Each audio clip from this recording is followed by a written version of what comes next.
fade, they know you got it. Hey, what's up? Ricky Carmichael here. Make sure you watch Whole Shots with Johnny. Put it in words, won't say a word till they announce it. What's up, guys? Malcolm Stewart. Make sure you guys watch Whole Shots with Johnny. There you go. You heard it first from Mookie himself. Let's go. Working on my trophy speech. My trophy speech. I'm just working on my trophy speech. My trophy speech. Jordan Smith here. Watch Whole Shots with Johnny. I'm just working on my trophy speech. We are going to open a brand new segment of Whole Shots, and it is called Spontaneous Steph Questions, where my wife each week will come up with her own little questions and her ideas and ask me, and I'll give my opinion. But obviously, we want you guys to give your opinion in the comments. So don't forget to respond to it. So without further ado, this week's segment of Spontaneous Steph Questions brought to you by TNT Creative Group. Let's go. Steph, what is your first question? Well, first I want to say, these are my questions. I came up with these questions to ask. I hope so. Okay. All right. First question.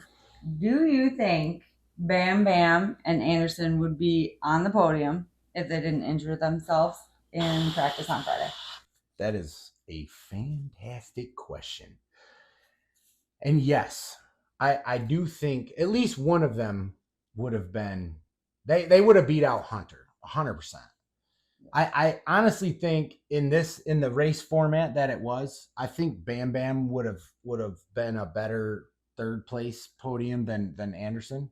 But El Hombre, he's got that fight in him too. He drinks and eats Wheaties and drinks the act right. He wants to be there. I know he does. You can feel it in his. He's got so much fire and drive.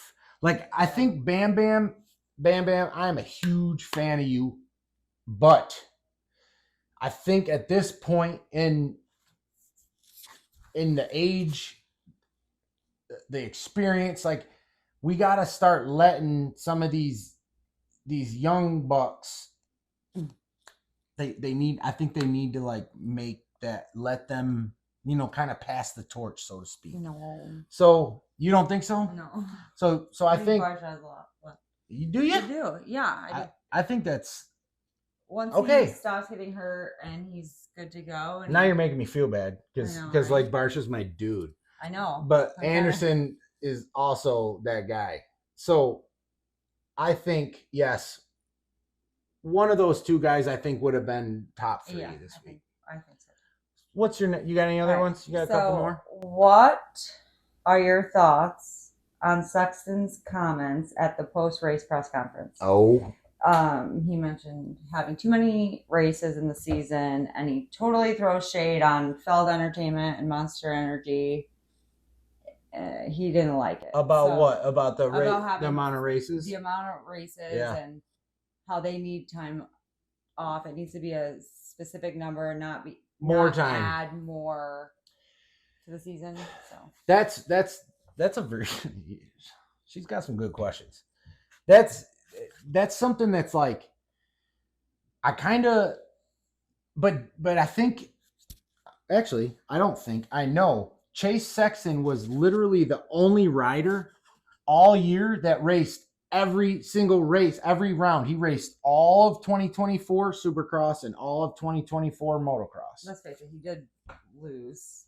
He didn't win. So yeah, he was probably feeling some type of way during the press conference. You think he was a little salty? Like, he was like, kind of like, man, I should have done better. But the best thing I could do right now is just blame everybody else. I think that's how I felt, because he brought it up again. That's deep. He was getting really mad. That's deep. He definitely did bring it up. I remember hearing that when I was watching it.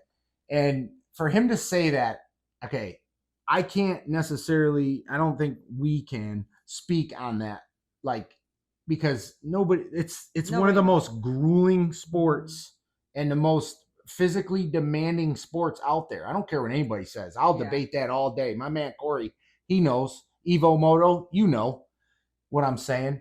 It is hardcore all the time. And for Chase to act like that, if I was Chase, I would definitely be like, you know what?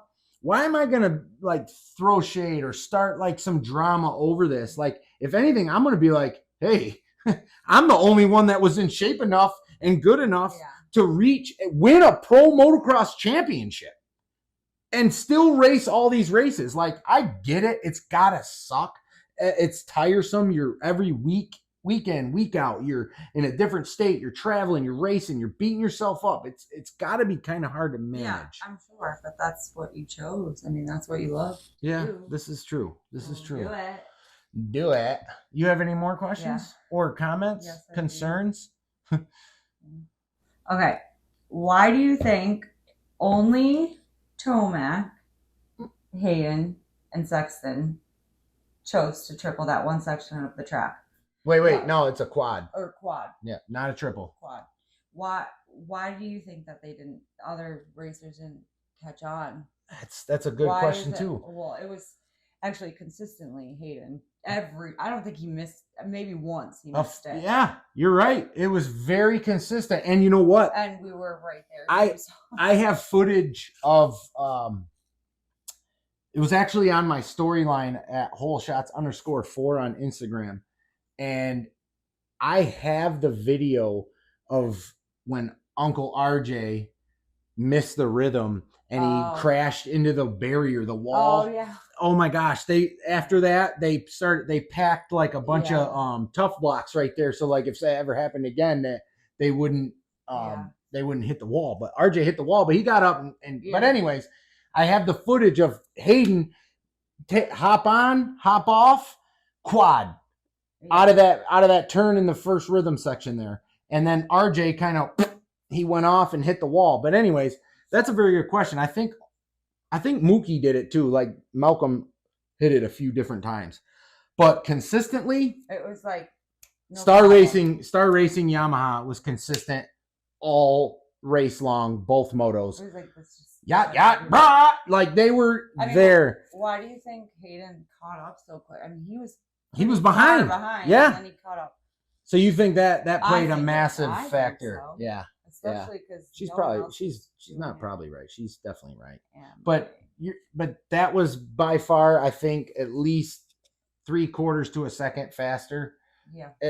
Right. Because and then once they landed, they hit that single over that big double, which everybody else was kind of hitting it and launching it in that straight, which I'd rather be on a downside, wheels on the ground and just hitting the track versus jumping and flat landing and then going.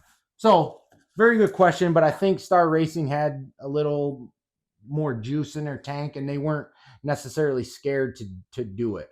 Now, I could be wrong on the amount of guys that did that rhythm, but consistently, it was Star Racing and Eli and Deegan. You guys were savages. That was a great question. So I wanted to mention the SMX Insider podcast. So we actually got to see it live and we were in the front.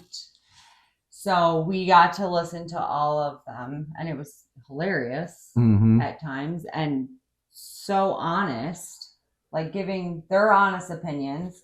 And it was just amazing, like to listen to the GOAT, for one, talk about his relationship with Bubba and how they were friends but they still wanted to beat each other. Well, they became friends after everything that went down. Fine. Yeah. But their main goals were, I need to win. He's doing this better. I got to do this now. Right. So they pushed each other. Yeah. Like in a way that there were definitely a few times where they were like James landed on Ricky and Unadilla, and I was at that race. I remember that happening. But so I think that podcast, being able to sit in that podcast, like how did that make you? Did that make you feel? Did it change your perspective a little bit on the sport itself? I feel like, I've been around it for a while, but it made me really love it more. Right. Like, seriously. Hearing it. I listen to podcasts, obviously.